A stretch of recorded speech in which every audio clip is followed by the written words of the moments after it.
Zach's timeline was saying, well, let me look at my cell phone and see what time Melissa called me that morning that Karlie went missing. Well, that was 7:30. The original story was that Melissa went out looking for Karlie prior to waking Zach up. And now Zach's calling Melissa at 7:30, but I thought it was 7:15 that she discovered that she was waking up and now Karlie's missing. And why is she calling Zach if she's not at home? Or if she's at home, I should say. It's just very weird.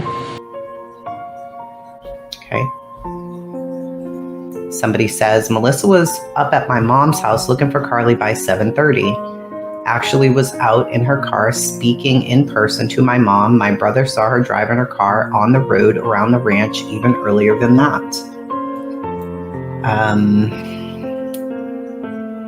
Somebody who owns the big ranch property behind White Mountain Estate saw Melissa driving up her road before 7:30 that morning. One example of this would be during the time that Melissa realized that Karlie was no longer in her bed. Lindsay and some publications have stated that Melissa went outside to look for Karlie before she woke up Zach, and that there were even the 2 witnesses who claimed to have seen her out before 7:30. If that were the case, it would lend credibility to the theory of the witnesses possibly confusing Karlie with Melissa. There are even some sources who say that Zach's phone record shows him to have called Melissa at 7:30 to ask her where she and Karlie were. And that's when he first found out that Karlie was missing and Melissa was out looking for her. A week after her disappearance, the sheriff's office set up a checkpoint along Highway 6 so that they could ask people driving through if they had possibly seen anything out of the ordinary that morning. They were able to talk to about 50 people who claimed to have driven near where Karlie was last seen, and even further up the highway, but none remembered seeing anyone matching her description.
And Melissa, you told NBC that the next morning that at 5:45 a.m. you did your usual routine of opening up the kids' doors, saying good morning, getting them ready for school, and that sort of thing.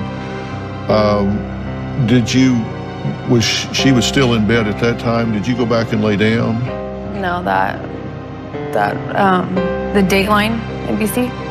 I'm sorry. The Dateline story that you're referring Right. to. Yeah. Yeah, that was a false story because I wasn't. It was a lie about checking in on Karlie because it was in the beginning and I didn't know what to We say. were told and I not wasn't to say supposed much to say of anything to at all. anybody about anything because I shouldn't have even done the interview. it was too early. You know, it's just you don't know what to do. There's no handbook for this, man. You just. So what you told them wasn't true? No. Okay, so you gave them misinformation, so we can erase that off. That didn't happen. And I even called them and tried, and they said, no, we already published the story within 20 minutes of telling them the story. Daylang wanted to do an interview with us, and the sheriffs told us to not actually do any interviews and to give out any information. But instead of saying no, I said, yeah, sure, whatever, to bring more awareness. I started to lie because they didn't want to give out any information. That might deter the investigation. And I even called the reporter who had done our interview and asked her to redact it and told her blatantly that I had lied. And that was when I started to receive a lot of backlash from random people, strangers, accusing me of doing harmful things to her and that I killed her and I buried her and that she's missing because of me. Hey Team Karlie, this is Melissa Guse. Today is day 9 of Karlie being missing. I'm on here to share more info. I just spoke to the sergeant and they are at a dead end. And now I can release more information about the events. Just lots of questions that I haven't been allowed to talk about because of the investigation. And so I'm here to tell you guys all about it. We ended up back in the living room with her brothers for a little bit, watched a movie, and she was just still kind of paranoid. And then we went back to bed, and I spent the whole night with her.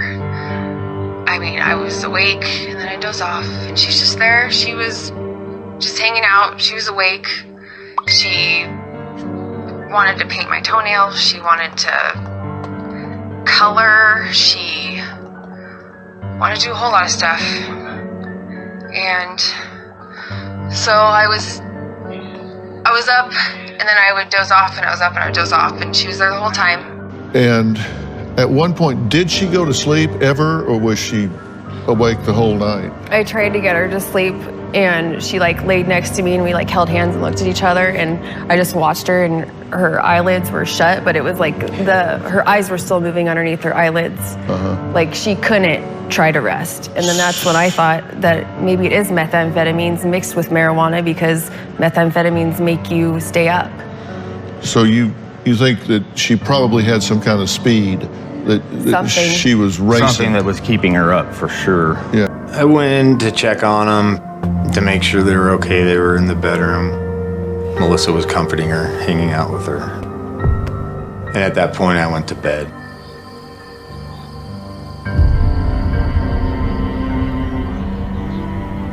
Around 5:45, Karlie was still sitting next to me, just doodling, writing on a piece of paper. She had more calmed down at that point, and 6 a.m. and I just dozed off. Around 5:48 was my last text in the morning.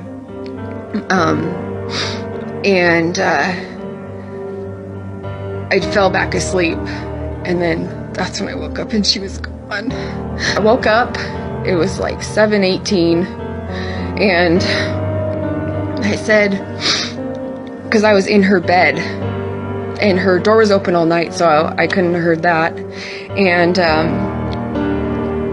I was in her bed, and she was just gone. And I immediately got up, and I looked around the house, and I'm just going, where is she? I just don't know. Where the hell is she? And I go and I told Zach, and I said, Karlie's not in her bed. And so just started to panic and got in our cars and just started driving all around. I drove my Corolla out in the boonies over boulders, and Zach took the truck and he took the binoculars, and then 2 hours was the point where something's wrong.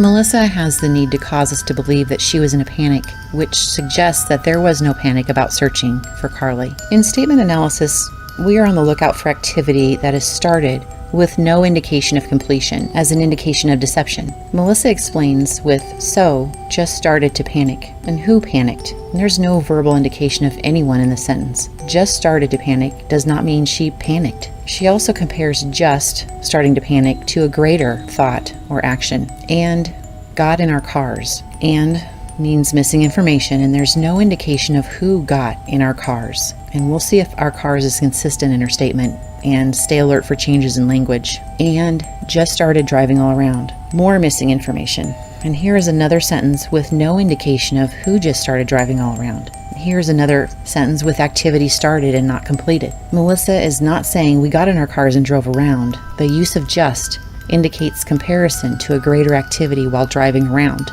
Melissa does not indicate what they were doing when they were just driving all around. She does not say she was looking for Karlie, so we cannot say this for her. Keeping in mind that 90% of deception is by omission, Melissa does not want to be associated with the activity that happened in our cars at this moment in her story. This is to psychologically distance herself from what took place here. Keeping in mind that a statement is the subject's perception of reality and not reality itself, Zach is not introduced as her husband in her statement either. In her version of reality, she is not married. Karlie and Zach have no relationship stated either. Her sons are Karlie's brothers. She is utterly alone. Melissa wants to share guilt and responsibility with someone else, but can't bring herself to lie and say we got in our cars. She wants to share this part of her morning so badly, but her brain won't let her lie outright. She was alone when she went out the first time. And then the 3 confirmed people, 2 are neighbors that live up here, and the one other person that saw her was a wooder driving by and just saw her standing inside the barbed wire fence. So, and the timeline that they say, and I was like, how could I have missed her, you know?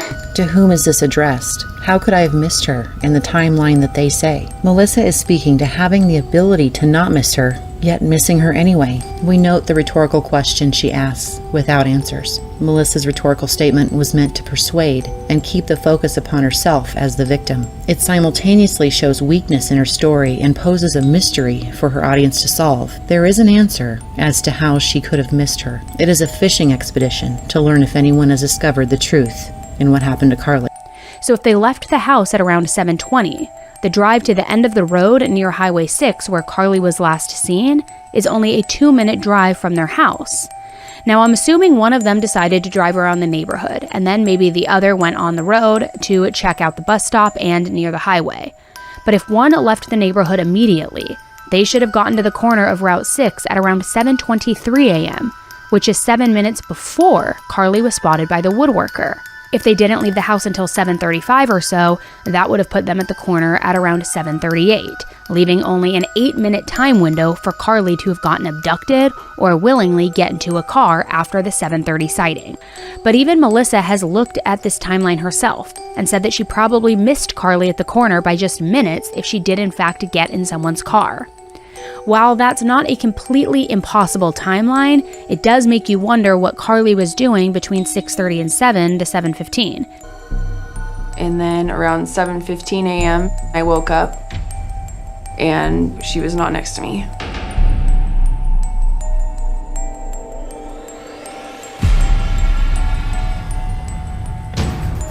I got up out of bed in a panic, looked in all the rooms, out in the backyard. I went over to our bedroom and Zach was still in bed and I said, "Karlie's gone." And he was like, "What?" I immediately said, check the boys' room, because she would sleep with them here and there, or the boys would sleep with her, and she wasn't. I immediately grabbed my keys and I got in my car, started searching around. I drove up to the highest point and I started looking in the whole valley to see if I could see her walking out in the desert.